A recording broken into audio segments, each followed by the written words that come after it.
আসসালামু আলাইকুম। সংবাদে আপনাদের সবাইকে স্বাগত জানাচ্ছি। আমি ফিরোজ তোহা। শুরুতেই সংবাদ শিরোনাম। বাংলাদেশের সর্বশেষ গুরুত্বপূর্ণ আপডেট সংবাদে আপনাকে স্বাগত। শুরুতে সংবাদ শিরোনাম, পরে বিস্তারিত। শুরুতে জানাব, সচিবালয় এলাকায় শ্রমিক পুলিশ সংঘর্ষ, আহত অর্ধশত। 3 মাসের বকেয়া বেতন, ঈদ বোনাস ও মাতৃত্বকালীন ছুটির টাকা এবং সার্ভিস বেনিফিটসহ সব পাওনা পরিশোধের দাবিতে সচিবালয় ঘেরাও করতে এলে পুলিশের বাধায় পিছু হটে গার্মেন্টস শ্রমিকরা। এ সময় তারা পুলিশের উপর হামলা করে। সংঘর্ষে প্রায় 40 জন শ্রমিক ও পুলিশ সদস্য আহত হয়েছে। এরপর জানাবো, মিরসরাই বিএনপির 2 গ্রুপের কর্মসূচি ঘিরে 144 ধারা জারি। স্বাধীনতা দিবসের কর্মসূচি ঘিরে বিএনপির 2 গ্রুপের মধ্যে সংঘর্ষের সংখ্যায় চট্টগ্রামের মিরসরাই উপজেলা পরিষদ চত্বর ও তার আশপাশে 500 গজ এলাকায় 144 ধারা জারি করেছে উপজেলা প্রশাসন। এদিকে বান্দরবান জেলা আওয়ামী লীগের সাধারণ সম্পাদক ঢাকায় গ্রেপ্তার। বান্দরবান পার্বত্য আওয়ামী লীগের সাধারণ সম্পাদক লক্ষ্মীপদ দাসকে গ্রেপ্তার করেছে পুলিশ। আজ রাজধানীর মিরপুর মডেল থানাধীন সেনপাড়া পার্বত্য এলাকা থেকে তাকে গ্রেপ্তার করা হয়েছে বলে বুধবার 26শে মার্চ সংবাদ বিজ্ঞপ্তিতে জানিয়েছে পুলিশের সদস্যরা। এবারে জানাবো, গুলশানে প্রকাশ্যে যুবককে হত্যা রহস্য উদ্ঘাটন, 2 জন গ্রেপ্তার।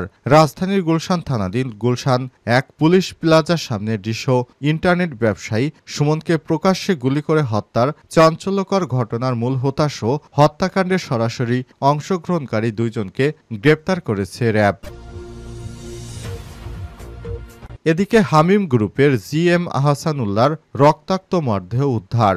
2 দিন নিখোঁজের পর রাজধানী তুরাগের দিয়াবাড়ি এলাকা থেকে হামিম গ্রুপের general manager GM Mohammad Ahsanullah 48-এর রক্তাক্ত মরদেহ উদ্ধার করেছে পুলিশ। আজ দুপুরে তুরাগ থানার আওতাধীন 16 নম্বর সেক্টরে 3 নম্বর সড়কের পাশে রাস্তা থেকে তার মরদেহ উদ্ধার করা হয়। নিহত আহসানুল্লাহ তুরাগ থানার চন্ডালভোগ এলাকার বাসিন্দা মজিদ আহমেদের ছেলে। তিনি তুরাগ এলাকায় তার পরিবার নিয়ে বসবাস করেন। সুরতহাল রিপোর্ট থেকে দেখা গেছে তার মাথায়, মুখমণ্ডল ও হাতের আঙ্গুল এবং পায়ে রক্তাক্ত জখমের চিহ্ন রয়েছে। পুলিশ ধারণা করছে তাকে নির্যাতনের মাধ্যমে হত্যা করা হয়েছে। তুরাগ থানা পুলিশ জানায়, ঢাকার সাভারে আশুলিয়া এলাকায় নরসিংহপুর হামিম গ্রুপের একটি প্রতিষ্ঠানের জিএম হিসেবে কর্মরত ছিলেন তিনি। এবং সর্বশেষ জানাবো, জাতীয় স্বার্থে ঐক্যমত পৌঁছানো জরুরি বললেন পরিবেশ উপদেষ্টা। জাতীয় স্বার্থে সবাইকে ঐক্যমতে পৌঁছানো জরুরি বলে মন্তব্য করেছেন পরিবেশ উপদেষ্টা সৈয়দা রিজওয়ানা হাসান। বুধবার 26শে মার্চ মহান স্বাধীনতা দিবসে সাভারে জাতীয় স্মৃতিসৌধে মুক্তিযুদ্ধ শহীদদের প্রতি শ্রদ্ধা নিবেদন শেষে তিনি সব কথা বলেছেন। প্রিয় দর্শক, এতক্ষণ শুনছিলেন সংবাদ শিরোনাম, এবারে বিস্তারিত। তবে তার আগে বন্ধুরা, অনুরোধ থাকবে এই সংবাদটিতে একটি লাইক দিন। এই চ্যানেলে আপনি নতুন হয়ে থাকলে আমাদের সংবাদটি দেখতে দেখতে চ্যানেলটি সাবস্ক্রাইব করে রাখুন। কমেন্ট করে বন্ধুরা আপনার মূল্যবান মতামত জানিয়ে দিন আপনি বিশ্বের কোন দেশ থেকে বা বাংলাদেশের কোন স্থান থেকে আমাদের সংবাদটি দেখছেন এবং শুনছেন। এবারে বিস্তারিত। সচিবালয় এলাকায় শ্রমিক পুলিশ ব্যাপক সংঘর্ষ, আহত অর্ধশত। গত 3 মাসের বকেয়া বেতন, ঈদ বোনাস ও মাতৃত্বকালীন ছুটির টাকা ও সার্ভিস বেনিফিটসহ সব পাওনা পরিশোধের দাবিতে সচিবালয় ঘেরাও করতে এলে পুলিশের বাধায় পিছু হটে গার্মেন্টস শ্রমিকরা। এ সময় শ্রমিকদের সঙ্গে পুলিশের সংঘর্ষে প্রায় 40 জন শ্রমিক ও পুলিশ সদস্য আহত হয়েছে। মঙ্গলবার 25শে মার্চ বিকেলে জাতীয় প্রেস ক্লাব ও সচিবালয়ে লিংক রোডের সামনে এই ঘটনা ঘটে। টানা 3 দিন ধরে শ্রম মন্ত্রণালয়ের সামনে অবস্থান কর্মসূচি চালিয়ে যাচ্ছেন গার্মেন্টস শ্রমিকরা। সোমবার তারা নয়াপল্টনের সামনের সড়ক অবরোধ করলেও আজ তারা শ্রম ভবন থেকে সচিবালয় অভিমুখে মিছিল নিয়ে যায়। বিজয়নগরের সামনে পুলিশ তাদের প্রথমে বাধা দেওয়ার চেষ্টা করলেও সেই বাধা উপেক্ষা করে তারা সামনের দিকে এগিয়ে যান। পরে পল্টন পার হয়ে তোপখানা রোডে প্রবেশ করতে গেলে আবারও পুলিশ তাদের বাধা দেয়, যা পরে সংঘর্ষের রূপ নেয়। বাংলাদেশ গার্মেন্টস ও সোয়েটার্স শ্রমিক ইউনিয়নের কেন্দ্র কমিটির সাধারণ সম্পাদক রুহুল আমিন জানান, দাবি আদায় না হওয়া হওয়া পর্যন্ত আন্দোলন অব্যাহত থাকবে। বেতন বোনাস না পেলে ঈদের দিন প্রধান উপদেষ্টার কার্যালয় ঘেরাও করা হবে। সাভার থানার ভারপ্রাপ্ত কর্মকর্তা ওসি খালিদ মাসুদ গণমাধ্যমকে বলেছেন, পুলিশের ব্যারিকেড থেকে দূরে থাকতে শ্রমিকরা পুলিশকে লক্ষ্য করে ইটপাটকেল ছোড়েন। এতে আমাদের কয়েকজন আহত হয়েছে। অল্প সময়ের মধ্যে আমরা পরিস্থিতি নিয়ন্ত্রণে নিতে পেরেছি, তাদের ছত্রভঙ্গ করে দিয়েছি, পরে তারা যে যার মতো চলে গেছে। মিরসরাই বিএনপির 2 গ্রুপের কর্মসূচি ঘিরে 144 ধারা জারি। স্বাধীনতা দিবসে কর্মসূচি ঘিরে বিএনপির 2 গ্রুপের মধ্যে সংঘর্ষের আশঙ্কায় চট্টগ্রামের মিরসরাই উপজেলা পরিষদ চত্বর ও তার আশপাশে 500 গজ এলাকায় 144 ধারা জারি করেছে উপজেলা প্রশাসন। বুধবার 25শে আগস্ট উপজেলা নির্বাহী কর্মকর্তা ইউএনও মাহফুজা জেরিনি আদেশ জারি করেছেন। বুধবার 26শে মার্চ সকাল 8টা থেকে বৃহস্পতিবার 27শে মার্চ সকাল 8টা পর্যন্ত এই আদেশ বলবৎ থাকবে।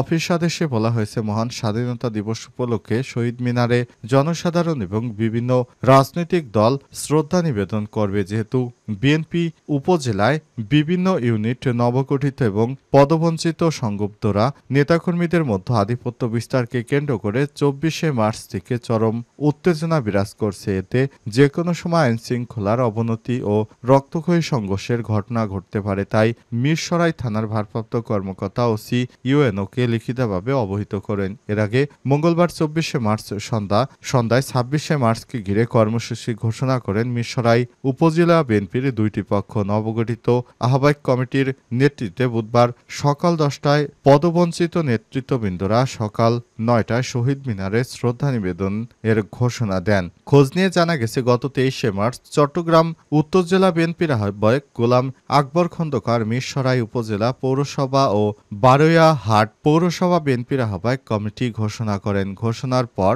পদবঞ্চিত নেতাকর্মীরা উপজেলার বিভিন্ন স্থানে বিক্ষোভ মিছিল ও হামলা ভাঙচুর চালান। 24শে মার্চ কমিটি বাতিলের দাবিতে ঢাকা চট্টগ্রাম মহাসড়ক অবরোধ, ঝাড়ু মিছিল ও সমাবেশ করেন তারা। বান্দরবন জেলা আওয়ামী লীগের সাধারণ সম্পাদক ঢাকায় গ্রেপ্তার।